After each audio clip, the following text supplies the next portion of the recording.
ထိုင်ရမှာတော့ကလည်းနေကြတာရိုးသေးမချိုင်နေကြတာနာမည်ကြီးလည်းတော့ဦးသုံးရိတ်ချဘုရားငါးလူပေါ့ဦးသုံးရိတ်ချအခုရောက်လာတာဘယ်လိုပုံကိုလဲဆန်ရသမီးအလေးလိုက်လို့နေအောင်လာဆန်ရသမီးကိုတောင်းနေဆန်ရကခိုင်းလည်းလည်းအမျိုးဆုံးထုတ်လို့ရလို့ထောက်တော့မင်းကုန်ပါတော့ဟုတ်လားဟုတ်လားဆွဲဝင်လာကစားဟုတ်လားဆွဲဝင်လာခဲ့ပါဝင်လာခဲ့ဆန်ရလက်ပြန်ညှို့ဆွဲတော့ကစားအဲ့အောင်လားရောက်နေမှာတဲ့ဆန်ရလက်ပြန်ရအောင်ဆွဲတော့ကျောပန်းကြီးလမ်းကျော်ဆွဲလို့ပြ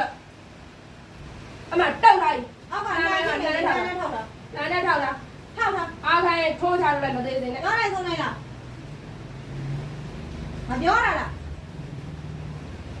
ပြောနိုင်ဘူးစေပြောနိုင်လားမပြော